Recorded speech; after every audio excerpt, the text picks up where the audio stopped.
Hello and good morning everyone. So जैसे कि मैंने आपको लास्ट क्लास में बताया था कि हम एक सीरीज स्टार्ट करने जा रहे हैं जो कि आपकी पीजीटी ज्योग्राफी को टारगेट करेंगे। और इस सीरीज में, इस लेक्चर में हम लोग मोस्ट इंपॉर्टेंट एमसीक्यू क्वेश्चंस को डिस्कस करेंगे जो कि आपके D triple S B, KVS, railway और टीचिंग एग्जाम्स में काफ़ी हेल्पफुल रहेंगे। तो चलिए स्टार्ट करते हैं।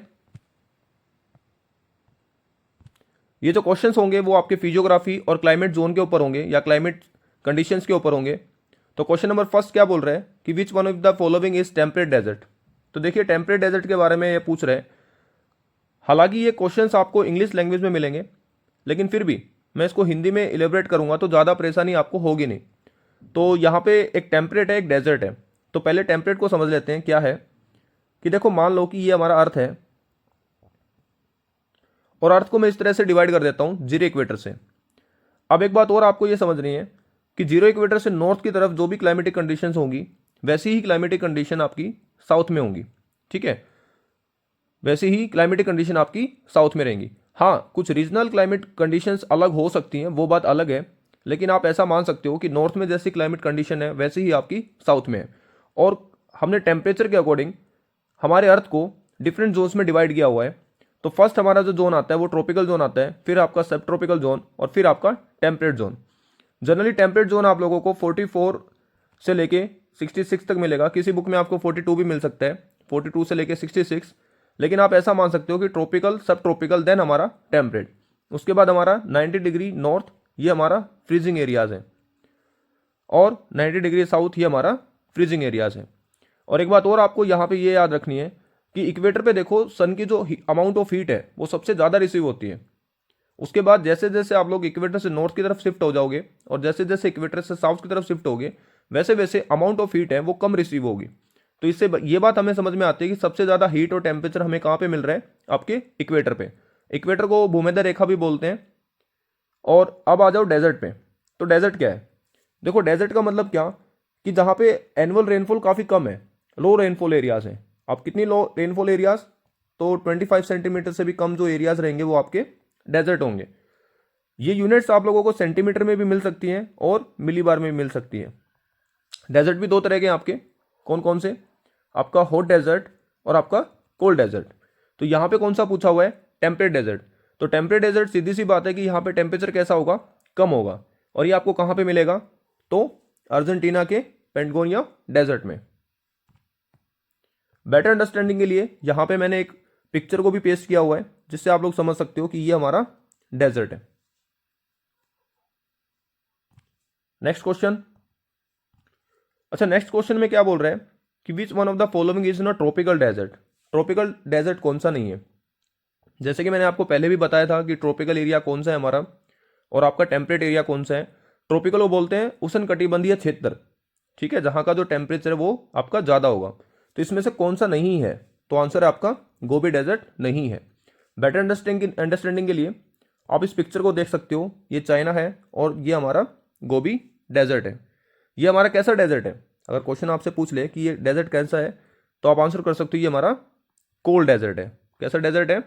Cold desert. नेक्स्ट क्वेश्चन आ जाओ कि बाबर इज एन एग्जाम्पल ऑफ। अब ये बाबर क्या है? ये प्लेन एरिया है। कैसा है? ये प्लेन एरिया। आप प्लेन एरिया को समझ लेते हैं। देखो, जनरली जो प्लेन एरिया है वो किससे बनते हैं? आपके डिपोजिशन से बनते हैं। किससे बनते हैं? डिपोजिशन से। डिपोजिशन का मतलब क्या? दो प्रोसेस होती हैं, एक आपकी इरोजनल, एक आपकी डिपोजिशनल। मान लो कि हमारा कोई माउंटेन है और माउंटेन से जो भी रिवर्स आ रही हैं वो क्या कर रही है? यहाँ पे किसी भी सेडिमेंट को डिपॉजिट कर रही है। उसी से हमारे क्या बनेंगे? आपके प्लेन एरिया बनेंगे। तो ये कैसे प्लेन एरिया होते हैं? तो ये पिडोमेंट प्लेन एरियाज हैं। ठीक है, अब रिवर के बारे में और समझ लो। देखो, जनरली रिवर की 3 स्टेज होती हैं। एक आपकी यूथ स्टेज है, एक आपकी मैच्योर है, एक आपकी ओल्ड है। मैं यहाँ पे एसोसिएट कर देता हूँ, लिख देता हूँ। यूथ, इनिशियल स्टेज, मैच्योर और आपकी ओल्ड। अब तीनों ही स्टेज में जो रिवर है वो डिफरेंट टाइप्स के लैंडफॉर्म्स को डेवलप करेगी। मैंने क्या बताया कि जो रिवर है वो तीनों ही स्टेजेस में डिफरेंट टाइप्स के लैंडफॉर्म्स को डिजाइन करेगी या बनाएगी। इनिशियल स्टेज में रिवर काफी हाई इंटेंसिटी के साथ फ्लो करती है, तो वो कौन सी प्रोसेस करेगी? इरोजन करेगी, यानी चीजों को काटेगी। ठीक है, तो यहाँ पे किस तरह के फीचर्स बनेंगे? जैसे आपके वैलीज हैं। अब वैलीज भी दो तरह के होंगे, या तो वी से वैलीज है या आपकी यू से वैलीज है। गोर्जेस, काफ़ी डीप गोर्जेस आपको देखने को मिलेंगे, कुछ इसी तरह की शेप देखने को मिलती है। उसके साथ जब आप मैच्योर स्टेज में देखते हो तो मैच्योर स्टेज में रिवर सेडिमेंट्स को क्या करती है, डिपॉजिट करती है। उसके बाद लास्ट स्टेज में रिवर की जो इंटेंसिटी और फ्लो है वो काफ़ी कम हो जाता है और रिवर जितने भी आपके सेडिमेंट्स हैं उनको वहाँ पे कंप्लीटली डिपॉजिट करना स्टार्ट करती है। और किस तरह का फॉर्मेशन बनाती है, तो डेल्टास जैसा फॉर्मेशन बनाती है। जनरली जो डेल्टाज आपको देखने को मिलेंगे वैसे ट्रायंगल शेप में देखने को मिलते हैं, ठीक है। और अगर आप इंडिया के ईस्ट में देखोगे तो सुंदरवन डेल्टा इसका एक अच्छा खासा एग्जाम्पल है। उसके बाद है where is the blind valley found, तो आंसर है क्रस्ट रीजन। अब ये क्रस्ट रीजन क्या है, आपको पता है कि इस तरह से हमारे एक होरिजन होता है, होरिजन किसका, सोइल का। अगर हम सोइल को 3 पार्ट में डिवाइड कर दें तो ये होरिजन ए, होरिजन बी और होरिजन सी, और इसी में हमारे क्या होते हैं, पोर होते हैं, यानी छिद्र होते हैं। और यहाँ से हमारा जो पानी है वो नीचे की तरफ फ्लो करता है, नीचे की तरफ आ जाता है। और जो भी यहाँ पे मटेरियल है जैसे कैल्शियम कार्बोनेट है, जिप्सम है आपका, या सोल्ट है, इसको डिजोल्व कर देता है और एक तरह के फीचर बनाता है, एक लैंडफॉर्म बनाता है। लेकिन ये जितने भी लैंडफॉर्म्स है वो अंडरग्राउंड बन रहे हैं, उसी से एक वैली शेप बनेगी जो कि आपकी किस में आएगी, कर्स्ट रीजन में। उसके बाद रिफ्ट वैली क्या है और किसकी वजह से होती है, तो फोल्डिंग्स की वजह से होती है। फोल्डिंग क्या है, दरारें, यानी अगर आप प्लेट्स में देखोगे तो इस तरह से आपको दरारें देखने को मिलेंगी और एक वैली जैसा स्ट्रक्चर बनना स्टार्ट होगा। हालांकि जो ये स्ट्रक्चर होगा वो इरोजनल होगा। कैसा होगा, इरोजनल, यानी चीज़ों को कटने से होगा, जो कि प्लेट मूवमेंट्स में भी आपको ये मूवमेंट्स देखने को मिलती है। अब ये प्लेट मूवमेंट क्या है, एक बार ये प्लेट मूवमेंट समझ लो, आपके आगे भी क्वेश्चंस हैं प्लेट मूवमेंट से, तो मैं यहीं पे बता देता हूँ। देखो, अगर मैं इसको अर्थ मान लूँ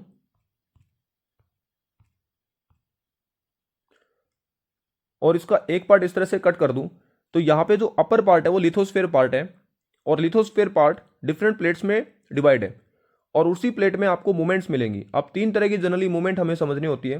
पहली जो मूवमेंट है, जो प्लेट एक दूसरे को ऐसे टच कर रही है, एक मूवमेंट में प्लेट एक दूसरे से दूर जा रही है, और तीसरी मूवमेंट में अपवर्ड एंड डाउनवर्ड है। ये प्लेट मूवमेंट्स की वजह से क्या बनते हैं, फोल्ड आते हैं, और उसी फोल्ड से क्या बनती है, एक रिफ्ट वैली, यानी उबड़ खाबड़ वैली। उसके बाद है यू शेप्ड वैली। तो यू शेप्ड वैली किस की वजह से बनती है, तो ग्लेशियल रीजन की वजह से बनती है। किसकी वजह से बनती है, ग्लेशियल रीजन। अब ये ग्लेशियल रीजन क्या है, मान लो कि ये हमारा माउंटेन है और माउंटेन के ऊपर आपका क्या है, स्नो है। अब ये स्नो जैसे ही सीजन चेंज होगा वैसे ही ये स्नो क्या करना स्टार्ट कर देगी, कन्वर्ट होना स्टार्ट कर देगी किसमें, वाटर में, और स्लाइटली शिफ्ट होना स्टार्ट करेगी, यानी इरोजन करेगी, चीजों को काटना स्टार्ट करेगी, और उसी काटने से क्या बनती है, यू शेप्ड वैली। क्या बनती है, यू शेप्ड वैली। ये पिक्चर आपको देखने को मिल रही है, ये यू शेप्ड वैली है, देखो दिख रहा है ना ये यू शेप्ड। तो यू शेप्ड वैली आपको इरोजनल लैंडफॉर्म ग्लेशियल की वजह से। उसके बाद है landscape develop due to resonance activity और कोल्ड। अब यहां पे रेजोनेंस का मतलब क्या है, यानी पुनरुत्थान, बार बार साइक्लिक, कि एक एलिमेंट बार बार काम कर रहे हैं, तो उसको हम लोग बोलते हैं पॉलीसाइक्लिक लैंडस्केप। अच्छा, लैंडस्केप और लैंडफॉर्म में डिफरेंस क्या है, तो डिफरेंट लैंडफॉर्म से बनने वाला एक बड़ी एंटिटी क्या है, हमारी लैंडस्केप है। और पॉलीसाइक्लिक में मतलब क्या है, कि जो भी हमारे एलिमेंट्स हैं, जैसे वाटर है, विंड है, या ग्लेशियल है, ग्लेशियर्स हैं, वो बार बार काम कर रहे हैं, बार बार इरोजन कर रहे हैं, बार बार डिपोजन कर रहे हैं, वो आपका पॉलीसाइक्लिक लैंडस्केप में आएगा। तो रेजोनेंस किसकी वजह से, पुनरुत्थान बार बार हुआ है, तो पॉलीसाइक्लिक लैंडस्केप। मोनोसाइक्लिक क्या है, ये आंसर नहीं है वैसे। मोनोसाइक्लिक में क्या रहता है कि जो भी एलिमेंट्स हैं इरोजन कर रहे हैं या डिपोजिशन कर रहे हैं वो सिर्फ एक ही बार कर रहे हैं, तो वो आपका मोनोसाइक्लिक लैंडस्केप होगा। आई होप यहाँ तक चीज़ें आपको समझ में आ रही हैं। और जैसे कि मैंने आपको पहले ही बताया है कि इन लेक्चर्स में हम टू दी पॉइंट बात करने जा रहे हैं, क्योंकि एग्जाम टाइम में हमें ये जरूर पता होना चाहिए कि what should be study and what should not be study. तो क्वेश्चन का बिल्कुल एग्जैक्टली पॉइंट जो कि आपके एग्जाम रिलेवेंट है उतनी ही मैं यहाँ पे बात कर रहा हूँ। उसके बाद which of the following land form is not formed by wind action. देखो विंड क्या है, आपका विंड होता क्या है, जब एयर मास, कोई एयर मास, हालांकि एयर जो है वो आपका कंपोजिशन है किसका, गैस का, डस्ट पार्टिकल्स का और वाटर वेपर्स का। ये हाई प्रेशर से लो प्रेशर एरिया की तरफ जब मूव करती है, हॉरिजॉन्टली मूव करती है, उन्हीं को हम क्या बोलते हैं, विंड्स बोलते हैं। और ये पूछ रहा है कि which of the following land form is not form by wind action. तो इसका आंसर है आप लोगों का सैंड बार्स, ठीक है। तो ये विंड एक्शन की वजह से नहीं बनता है, ठीक है। उसके बाद crust landforms are made by, crust मैंने आप लोगों को बताया कि अंडरग्राउंड जो भी आपकी लैंडफॉर्म्स बनते हैं वही आपके क्रस्ट लैंडफॉर्म्स में आते हैं। तो किसकी वजह से बनेंगे, पहले ही मैंने बताया आंसर, आपका वाटर एंड लाइमस्टोन रीजन्स, ठीक है। वाटर नीचे जाएगा, इनको सोल्व करेगा और एक लैंडफॉर्म डेवलप करेगा। Hanging valleys are associated with, अच्छा ये हैंगिंग वैलीज क्या है, देखो हैंगिंग वैलीज ऐसा है कि वैलीज के ऊपर एक वैलीज, यानी एक मेन वैली है, ठीक है। मान लो कि एक वैली है, उसके ऊपर कहीं पे आपको एक और वैली देखने को मिलती है, उन्हीं को हम क्या बोलते हैं, हैंगिंग वैली। कहाँ पे मिलेगी आपको, ये ग्लेशियल रीजन में, ग्लेशियल एक्शन की वजह से, क्योंकि मैंने आपको बताया कि जो हमारे ग्लेशियर्स हैं वो भी डिफरेंट टाइप्स के लैंडफॉर्म को डिजाइन करने में हेल्प करते हैं। उसके बाद बेस एंड गल्फ्स, जैसे बे ऑफ बंगाल है, गल्फ्स हैं, मैक्सिको गल्फ्स हैं,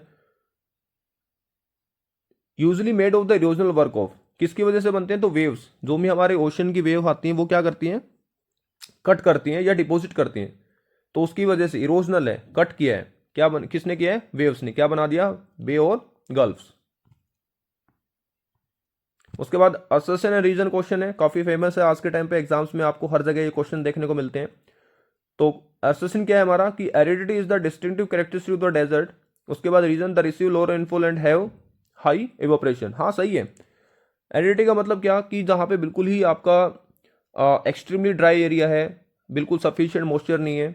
उसके बाद हुआ किसकी वजह से, सीधी सी बात है कि रेनफॉल कम हुई है, बारिश कम हुई है, और हाई इवोपरेशन है। तो both A and R true, is the R is the correct explanation of ए।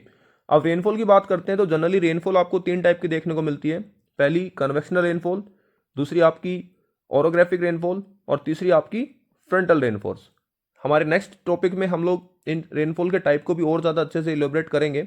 अभी के लिए सिर्फ इतना मान लो कि तीन तरह की rainfall, convectional convectional rainfall, current नहीं, कन्वेक्शन रेनफॉल, ओरोग्राफिक रेनफॉल, और आपका फ्रंटल रेनफॉल, यानी संघननीय वर्षा, आपकी पर्वतीय वर्षा, और आपकी वतार्गीय वर्षा।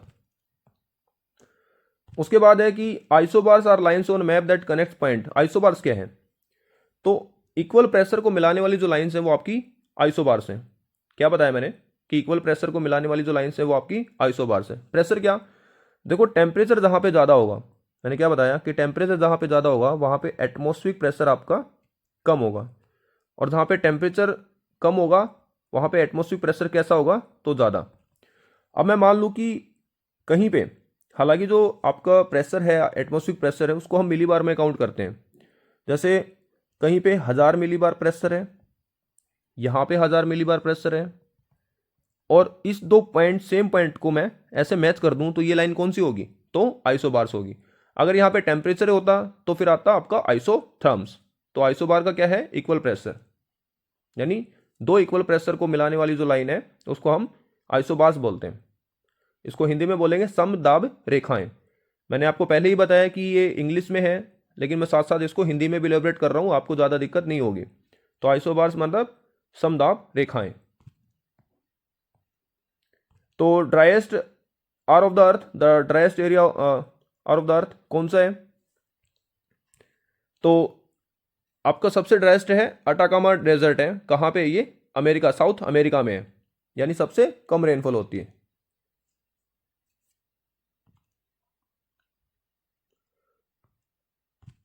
उसके बाद क्वेश्चन नंबर 15 क्या बोल रहे हैं, sand dunes are formed in desert. देखो सैंड ड्यून्स हैं जो कि टीबे जिसको बोलते हैं, मिट्टी के टीबे या बालू के टीबे, sand dunes are formed in desert, ठीक है। Wind is the main agent of erosion and deposit in desert, हाँ सही बात है। कि तो विंड है, विंड मैंने आपको बताया कि एयर मास हाई प्रेशर से लो प्रेशर की तरफ मूव करता है, उसी को विंड बोलते हैं, और ये मेन एजेंट है इरोजन का भी और डिपोजिशन का भी डेजर्ट में। यानी डेजर्ट्स में जो भी लैंडफॉर्म्स रहेंगे, वो ज्यादातर जो लैंडफॉर्म है वो डेवलप होंगे किससे, विंड से। तो both A and R true, and R is the correct explanation of A. उसके बाद है sea level rise result primary due to, जो सी लेवल है वो किसकी वजह से आपका राइज हो रहा है, तो आंसर है इसका आपका मेल्टिंग ऑफ ग्लेशियर। देखो जितने आपके ग्लेशियर्स मेल्ट होंगे उतना ही आपका जो सी लेवल है वो क्या हो जाएगा, बढ़ जाएगा। और ये किसकी वजह से होता है, तो ग्लोबल वार्मिंग की वजह से होता है। अब ग्लोबल वार्मिंग को बहुत ही जल्दी मैं बता देता हूँ क्या होता है ग्लोबल वार्मिंग। देखो मान लो कि हमारा अर्थ है, और सन से आपकी हीट आती है, किस फॉर्म में आती है, तो SWR फॉर्म में आती है। इसको बोलते हैं शॉर्ट वेव रेडिएशन। और जो शॉर्ट वेव रेडिएशन है उसका जो फ्रीक्वेंसी लेवल है वो काफ़ी हाई होता है, किसी भी मीडियम को क्रॉस करके अंदर आ सकती है। तो हीट यहाँ पे पेनिट्रेट होगी, हीट आ गई है, और हीट आने के बाद अब यहाँ का जो भी मटेरियल है उसने हीट को एब्जॉर्व किया, और जैसे ही आपका सन चेंज होगा, पोजीशन चेंज करेगा, वो हीट को क्या करना शुरू करेगा, मटेरियल रिफ्लेक्ट करना स्टार्ट करेगा। अब यहाँ पे मज़ेदार बात ये है कि जैसे ही वो रिफ्लेक्ट करेगा तो वो किस फॉर्म में करेगा, LWR फॉर्म में करेगा, यानी लॉन्ग वेव रेडिएशन। अब इसका नाम लॉन्ग वेव रेडिएशन है, लेकिन इसका जो फ्रीक्वेंसी लेवल है वो कैसा है, कम है। और इस फ्रीक्वेंसी लेवल के कम होने के कारण जो भी हमारे यहाँ पे ग्रीन हाउस गैसेज हैं, जैसे CO2, कार्बन मोनोऑक्साइड्स, या इस तरह की जो भी गैसेज हैं, वो क्या करते हैं, इस हीट को ट्रैप कर लेती हैं। और जो कि ये LWR फॉर्म में है, हीट बाहर नहीं गई है, और इसी की वजह से हमारे जो अर्थ का है वो temperature day by day increase होगा, और टेम्परेचर बढ़ने से हमारे ग्लेशियर्स मेल्ट होंगे, और मेल्ट होने से हमारा जो वाटर लेवल है, सी वाटर लेवल है, वो क्या हो जाएगा, बढ़ जाएगा। आई होप आपको SWR और LWR का कंसेप्ट समझ में आया होगा, फ्रिक्वेंसी समझ में आई होगी, और कैसे ग्लोबल वार्मिंग की वजह से हमारे ग्लेशियर्स मेल्ट हो रहे हैं वो समझ में आया होगा। उसके बाद है which of the following is the largest physiography feature of earth. तो इसका डायरेक्टली आंसर है आपका द पैसिफिक ओशन बेसिन। देखो, अगर आप पैसिफिक ओशन बेसिन की बात करोगे तो कुछ इस तरह से आपको ओशन के नीचे इस तरह फीचर देखने को मिलेगा, जो कि आपकी कॉन्टिनेंट शेल्फ है, डीप ट्रेंचेस हैं, एडोल्फ हैं, और ये आपके माउंटेन्स हैं। यानी ये कहाँ की बात हो रही है, ये आपके ओशन के अंदर की बात हो रही है। तो सबसे लार्जेस्ट फिजियोग्राफी है कौन सा, पैसिफिक ओशन बेसिन। ये आपका कॉन्टिनेंट शेल्फ है, ये आपका स्लोप आ गया, स्लाइटली स्लोप हुआ, ट्रेंचेस, और ये आपके एडोल्फ और प्लेन। उसके बाद question number 18, which climate zone is characterised by hot temperature throughout the year and heavy rainfall. तो कौन सा आएगा आंसर आपका, ट्रॉपिकल रेन फॉरेस्ट। कौन सा है, tropical rain forest. Tropical area मैंने आप लोगों को बताया, और rain forest, generally rain forest areas में काफ़ी हैवी रेनफॉल आपको देखने को मिलेगी। अगर एवरेज रेनफॉल तो आप देखोगे 200 सेंटीमीटर, और ज़्यादा से ज़्यादा आपको 1000 सेंटीमीटर तक भी रेनफॉल देखने को मिल सकती है। उसके बाद the great rift valley in Africa in example of this type of physiography feature. तो ये आपको कैसा है, रिफ्ट वैली है, यानी उबड़ खाबड़ वैली, टूटी हुई वैली। एक पिक्चर में मैं आपको बताता हूँ कैसे दिखती है वो, ऐसा देखो, अलग से टूटा हुआ पार्ट है ये, तो ये रिफ्ट वैली है। उसके बाद लास्ट क्वेश्चन है, which climate zone is known for extremely cold temperature and permafrost condition. तो आंसर है टुंड्रा टाइप क्लाइमेट जोन है। Which climate zone is known for extremely cold temperature and permafrost condition. तो answer है tundra.